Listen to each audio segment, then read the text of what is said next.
Hello everyone, this is Bryant with SFOTsource.com, your premier guide to Six Flags Over Texas. It is a cold, wintry day here at Six Flags Over Texas, but there's lots of big stuff going on here that we want to check out. Of course, holiday in the park is over. We're kind of in that winter lull now that they're year-round. We've got Vibora, the Bobsled roller coaster, coming down in the background. They're working as I speak, so we're going to give you an update on that. There's also a very big paint job happening here at the park right now as well, which is very exciting. We'll go around and look at the other projects they have going on.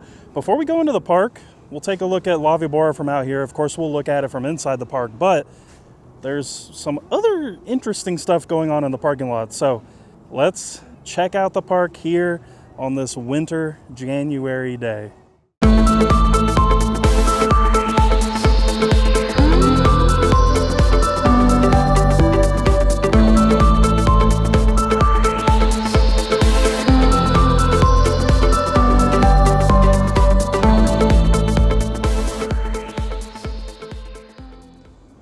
And it's been about a month since we've been out here, maybe a little less, maybe like 3.5 weeks, but they've really knocked out a lot over here with Vibora. You can see there's still some supports up in the air, and El Diablo, which is also set to be taken down, is still standing. We'll have to get a closer look at that later, but they are actively working in here.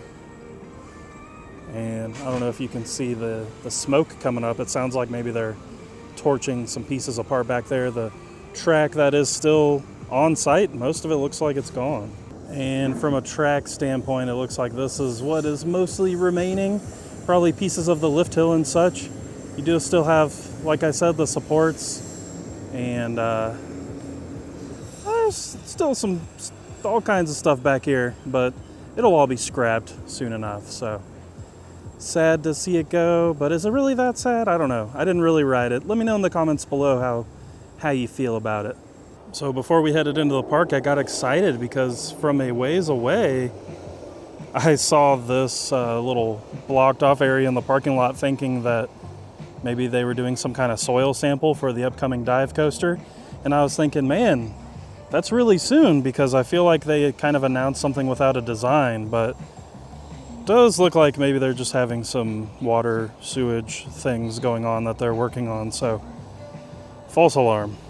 Made our way through security in the ticket booth. The first thing I noticed is that right here at the restrooms at front gate, that weird Wonder Woman like spray painted thing is gone, and the little ticket, or what do you call it, the little park map holder thing is gone. So it's interesting. They might be going all digital like some of the other parks. We'll have to wait and see, but you'll notice over here to the right that the Pink Things Dippin' Dots stand has actually been shifted back up against the fence over here, so you get a really nice open view and pathway heading that way.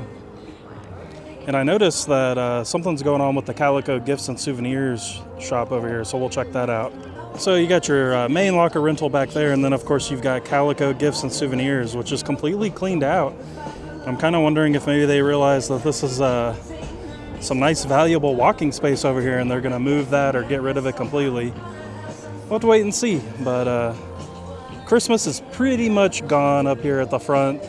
You do have some color scheme remnants, and I'm sure they're not going to run the fountain with our weather the way it is, with it freezing and then not freezing and freezing and not freezing. It's not really ideal. So I do this thing, and I've been doing this a lot since the Tostitos Cantina opened. They have a mango pop on their menu, and I come here to try it out, and they never have it. It doesn't exist. It's never existed as far as the team member thinks in there, but it's always on the menu, and we always keep asking, but it doesn't exist. It's just like this like weird Twilight Zone thing that I do while I'm here. We have ventured over into Spain, where I wanted to just take a look at some of the Vibora demolition, deconstruction, whatever you want to call it. They've actually started kind of blowing out the bottom of the station, so probably what they had to do to get some more of the components out. I'm feeling like they're really trying to keep this building, but we'll have to wait and see. You can probably see through there. It's there's a new paint job going on to Titan, but we're not going to talk about that yet. Pretend like you didn't see it. But you swing around this way, and that lift hill is pretty much gone. Such a crazy sight to behold.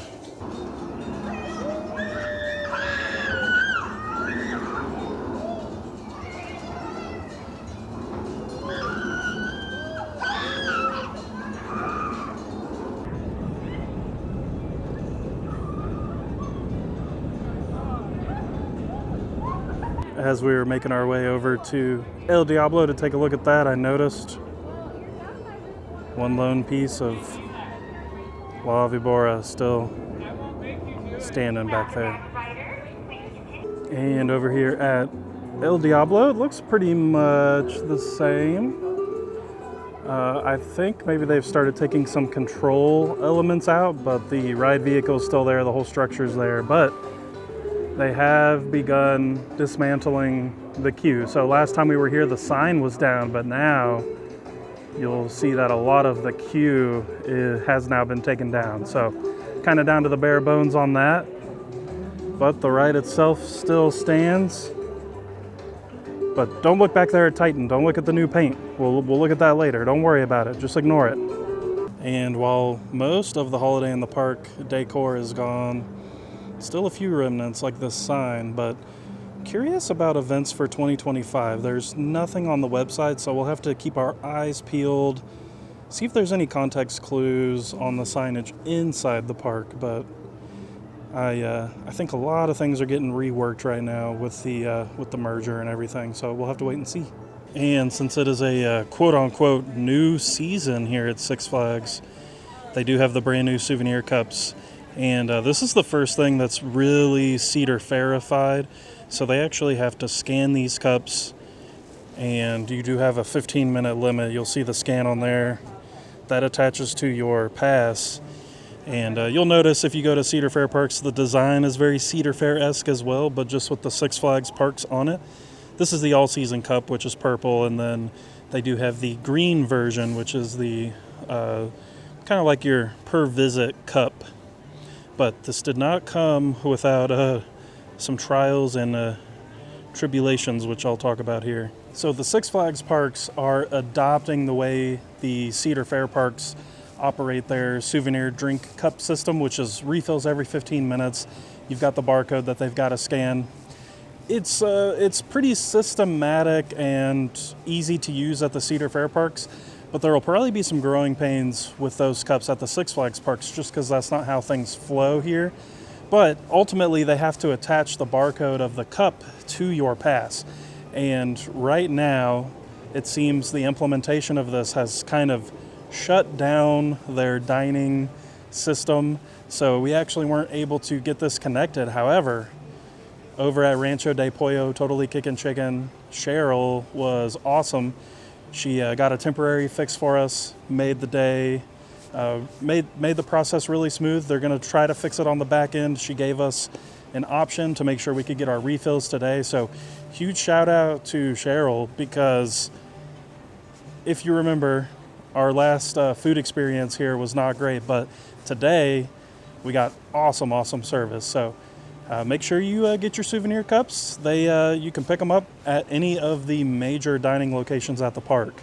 As we venture into the lower Texas section, you've got your archway to get down to Titan. I'm actually kind of surprised this is unblocked, because both Sidewinder and Titan are undergoing seasonal maintenance. So I guess we'll walk down there and look. You can see they do have a Titan sign up right here so that you don't take the long walk down, which is much appreciated. But Titan's getting a new paint job. Sidewinder is getting an extensive refurbishment.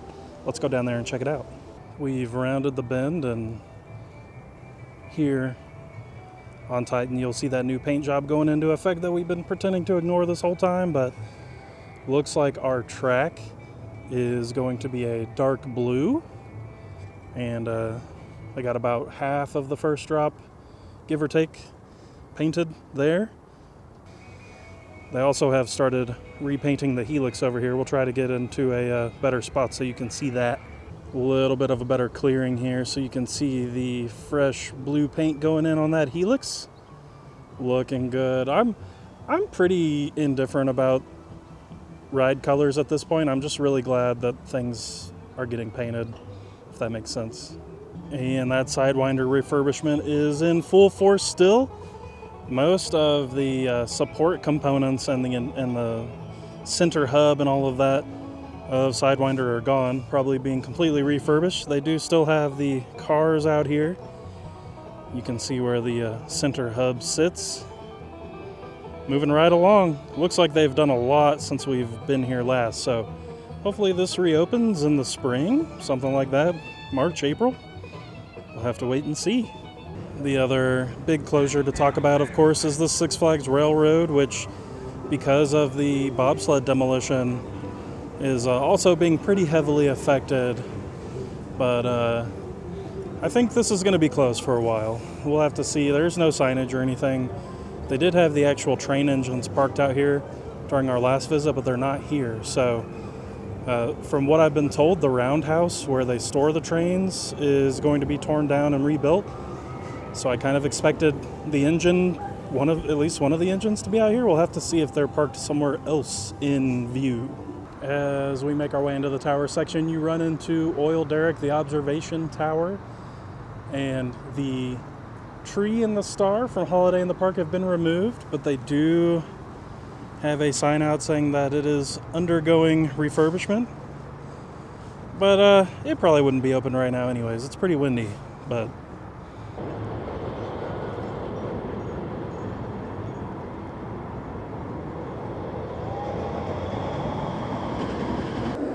came over here to Boomtown Depot just to see train status. There is no train parked out here, so I guess the roundhouse is intact enough and there's not enough crazy construction going on over there that they feel comfortable keeping the trains parked over there. So we'll just have to see how all of this unfolds.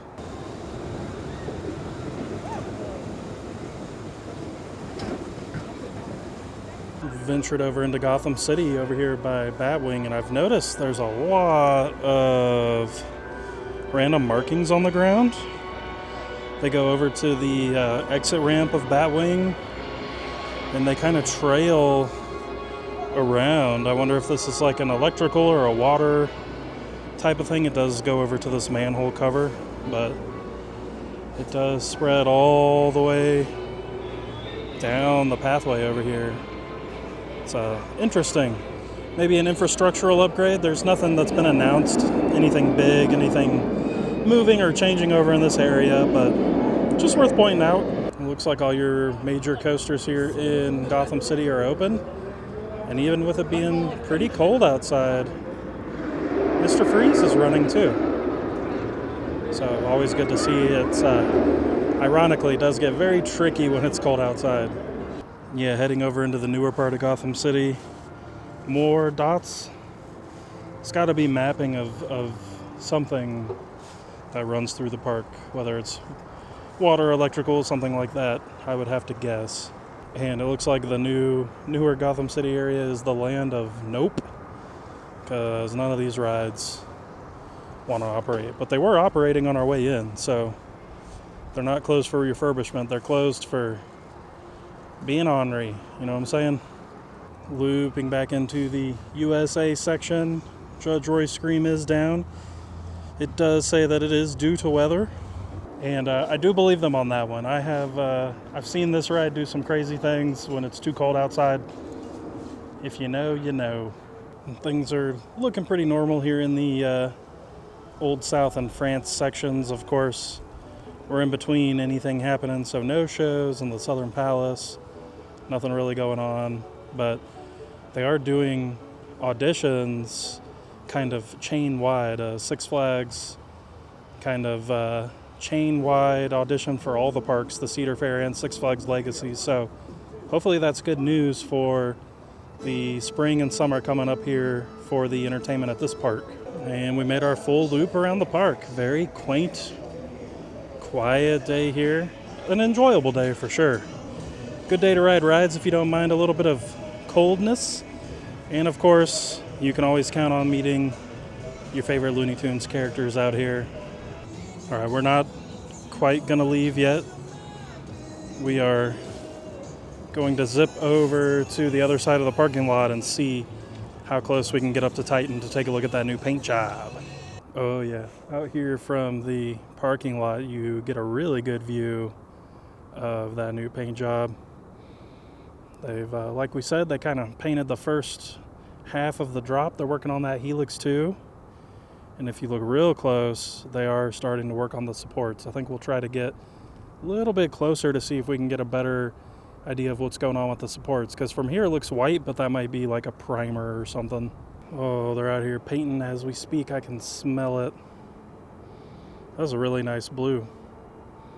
It's definitely going to be weird because this has always been the orange and the teal. You can see where they're working on the supports, and like I said, I don't know if that's like a primer or if it's going to be like a white color. They got a lot of it going on at the base of the ride too, which is where the guy is actually painting. And just a little bit of a different angle of that first drop. Coming in hot. Hot blue, that is. Dark blue. Whatever. Navy-ish blue. Looking good. Alright everyone, that does it for today's visit to Six Flags Over Texas. Way more pleasant than I thought it would. Not saying that I set the bar low, but I guess I don't really expect a lot in these winter months where the weather is kind of treacherous. They're trying to do a lot of maintenance, things like that. But very, very pleasant day. Great experiences with the team members. And it's great to see Titan getting a new paint job. You know, I was walking back over to my car, and I was thinking, surely they're not priming every support on Titan because it's got these crazy kind of earthquake rated supports. So maybe the supports are going to be white, track's going to be navy blue. We'll have to wait and see. It's going to take them a minute to get this massive thing repainted. And of course, you've got Bobsled coming out. I will definitely be curious to see how long it takes for them to get El Diablo out of here and what they do to start prepping the area for this 2026 dive coaster that they've announced. Did not see anything in the park as it pertains to new events or what the event schedule is for the year, so we're still kind of stuck on that. Of course, Six Flags Fiesta Texas has their Mardi Gras festival, so if you want to go enjoy an event right now, you can head down to San Antonio. We definitely are going to do that here very soon. But as far as I can see, nothing announced or set in stone yet. If y'all have any questions about Six Flags Over Texas, I encourage you to check out SFOTsource.com. I talked about this in our last video. We do now have the ride statuses and wait times as they are released by the park. So our website does showcase that real live data. If you don't have the app or you're having issues with the app, you can't find them on the Six Flags website, but we do have them available at SFOTsource.com. Of course, you can always leave a question in the comments below and we'll do our best to help you out. We thank you all for watching. Take care, and we'll see you at a theme park.